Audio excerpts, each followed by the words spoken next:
নমস্কার, আমি মমতা টেস্টি কিচেনে আপনাদের সবাইকে স্বাগত। আজকে ছোলা রেসিপি, ছোলা আলু দিয়ে একটা দারুণ একটা রেসিপি। গরম গরম লুচি, পরোটা, রুটির সাথে কিন্তু অসাধারণ খেতে। চলুন দেখা যাক কী করে। এখানে দেখুন আমি ছোলা ভিজিয়ে রেখেছিলাম, তারপরে ভালো করে ধুয়ে পরিষ্কার করে কুকারে নিয়ে নিয়েছি। কুকারে সিটি মারলে কিন্তু বেশ সুন্দর সেদ্ধ হয়ে যাবে। দেখুন পরিমাণ মতন আমি এখানে জল দিয়ে দিয়েছি, পরিমাণ মতন লবণ দিয়ে দিচ্ছি। সবাই যে যার মতন অবশ্যই পরিমাণে মতন নেবেন। এই দেখুন একটু জল কম হয়েছিল, তাই আমি আর একটু জল অ্যাড করে দিলাম। অবশ্যই সুন্দর লাগে খেতে, কিন্তু বেশ অসাধারণ। হলুদটাও দিয়ে দিলাম। এখন সেদ্ধ করে নেব।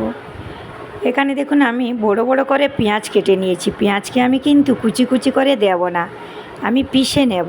তার সাথে নিয়েছি টমেটো বড় বড় করে। আমরা যদি এই মশলাটাকে পিষে করি তাহলে অবশ্যই দেখবেন ছোলার তরকারিটা আরও ঘন হবে বা একদম মাখা মাখা মতন হবে, কিন্তু খেতে কিন্তু অসাধারণ। আর ছোলার নিচে কিন্তু জল ছেড়ে যাবে না। দেখুন মিক্সরে আমি নিয়ে নিয়েছি, পিষে নেব ভালো করে।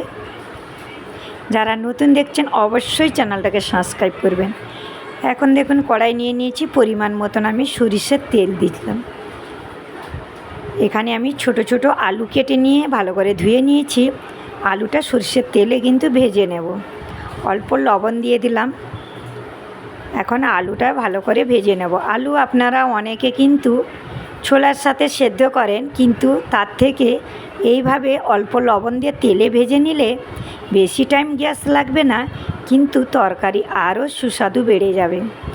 অবশ্যই চ্যানেলটাকে সাবস্ক্রাইব করবেন, পাশে থাকা বেল অন করে রাখবেন। দেখুন আমার ছোলা সেদ্ধ রেডি। এখানে আমি মশলাও সব রেডি করে নিয়েছি। পেঁয়াজ বাটা, টমেটো পিষে নিয়েছি, আদা রসুন সব পেস্ট করে নিয়েছি।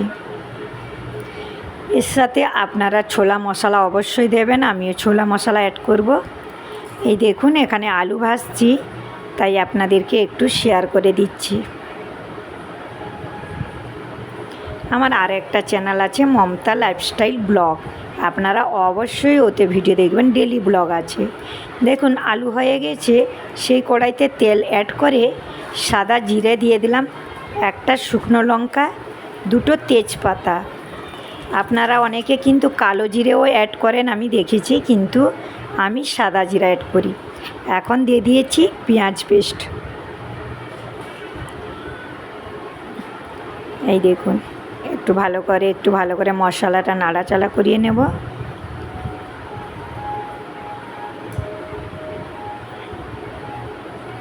তারপরে আমি এক এক করে মশলাগুলো সব অ্যাড করে দিচ্ছি। সবাই আমরা জানি আদা রসুন জিরে বাটা এগুলো কিন্তু দিতে হয় ছোলার তরকারি। আর ছোলার তরকারি এখন দেশে বিদেশে কোনো একদম এমন নেই যে জিনিসটা পাওয়া যাবে না। আর সবার কাছে ক্ষমা চাইছি, এখানে কিন্তু আওয়াজ আসছে, তাই আপনাদের সবার কাছে আমি ক্ষমা চেয়ে নিচ্ছি। দেখুন হাফ মশলা হওয়ার পরে আমি কিন্তু টমেটো দিয়ে দিলাম, টমেটোকেও পিষে নিয়েছি। এখন ভালো করে মশলা কষিয়ে নেব।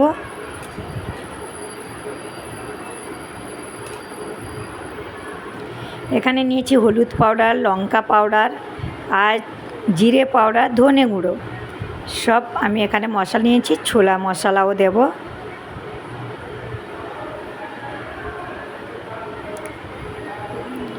ভালো করে জলে কিন্তু ভালো করে মশলাটা পেট করে নিচ্ছি। এখন দিয়ে দেবো। দেখুন এখন অনেকটা আমার মশলা কিন্তু হাফ বয়েল হয়ে গেছে। এখন আমি এই গুঁড়ো মশলা দিয়ে দিচ্ছি। এই দেখুন অবশ্যই ছোলা মশলা চারিদিকে এখন পাওয়া যায়, অবশ্যই দেবেন। সাথে ধনে পাতা থাকলে তো অসাধারণ, এতে কারি পাতাও ইউজ করতে পারেন। দেখুন একদম রেডি আমার ছোলা রেসিপি। কেমন হয়েছে জানাবেন।